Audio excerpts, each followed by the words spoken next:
अस्सलामुअलैकुम। मैं हूं अब्दुल रऊफ और आप देख रहे हैं नॉलेजपीडिया। मान लीजिए आप एक गरीब ख़ानदान से ताल्लुक़ रखते हैं और आपको किसी का 1 करोड़ रुपया उधार भी देना है। अगर इन हालात में कोई आपको पैसा छापने वाली मशीन दे दे तो आप अपनी नौकरी, पढ़ाई या कारोबार सब छोड़कर दिन रात नोट छापने में लगे रहेंगे। आप इतने पैसे छाप लेंगे कि आपका उधार भी उतर जाएगा और ना सिर्फ आप बल्कि आपका खानदान भी अमीर बन जाएगा। लेकिन कभी आपने सोचा कि अगर आप ऐसा कर सकते हैं तो हमारी गवर्नमेंट, जिसके पास मशीनें भी हैं और इख्तियारात भी, ज़्यादा पैसे छाप कर अपना कर्ज क्यों नहीं उतार देती, यह हमारे मुल्क के गरीबों में पैसा बांटकर मुल्क से बेरोजगारी और गुर्बत जैसी बीमारियों का इलाज क्यों नहीं कर देती। दोस्तों, इन बातों को समझने से पहले हमें ये समझना होगा कि करेंसी होती क्या है।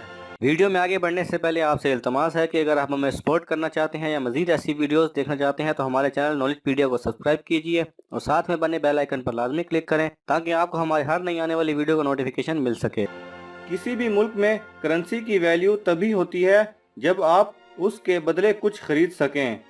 अगर आप करेंसी के बदले कुछ नहीं खरीद सकते तो उस करेंसी की कोई वैल्यू नहीं, चाहे वो डॉलर हो, पाउंड हो या रुपया हो।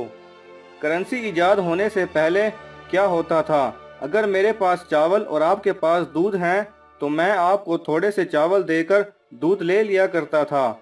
लेकिन जब से करेंसी इजाद हुई तो पूरी दुनिया में पाई जाने वाली तमाम चीज़ों की एक वैल्यू बना दी गई जिसे तमाम लोग मानते हैं, और अब पूरी दुनिया में उस वैल्यू के मुताबिक आप पैसे देकर कुछ भी खरीद सकते हैं। दोस्तों, अगर हम पैसे से दुनिया में कुछ भी खरीद सकते हैं या कुछ भी कर सकते हैं तो हमारी या किसी भी मुल्क की गवर्नमेंट इख्तियारात होने के बावजूद ज़्यादा नोट क्यों नहीं छापती?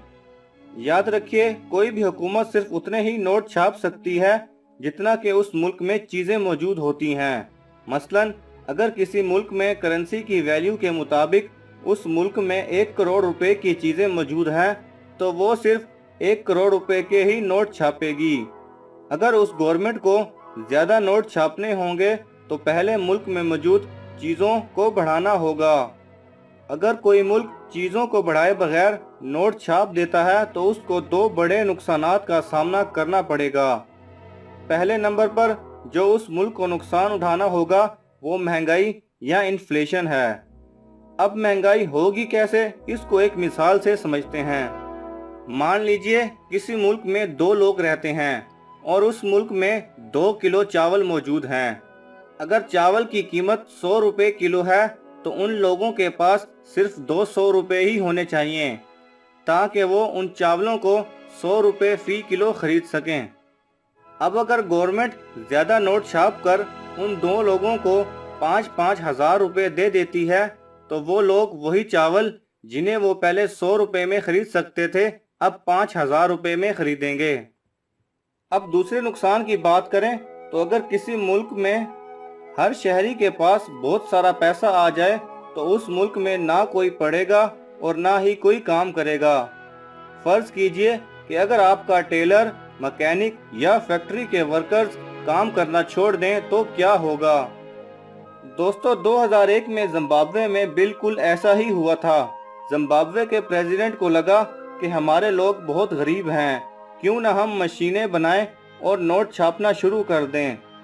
जिम्बाब्वे की हुकूमत ने ऐसा ही किया और उन्होंने हजारों नहीं, मिलियन नहीं, बिलियन नहीं बल्कि 1-1 ट्रिलियन के नोट बना डाले और पूरे मुल्क में वो पैसा बांट दिया, जिसका नतीजा ये निकला कि जिम्बाब्वे में अगर आपको एक ब्रेड भी खरीदना होती थी तो लाखों रुपए देने पड़ते थे। जिम्बाब्वे में हर कोई अरबोंपति बन गया था, लेकिन 1 अरब से सिर्फ एक पेन ही खरीदा जा सकता था। दोस्तों, अगर किसी चीज़ की डिमांड बढ़ती है और सप्लाई कम हो जाती है तो उस चीज़ का रेट बढ़ जाता है, और अगर ऐसे में लोगों के पास बहुत ज़्यादा पैसा हो तो वो चीज़ भी बहुत ज़्यादा महंगी हो जाएगी। जब भी किसी मुल्क में मौजूद करेंसी और चीज़ों के दरमियान मौजूदा बैलेंस बिगड़ता है तो महंगाई की शरह बढ़ जाती है।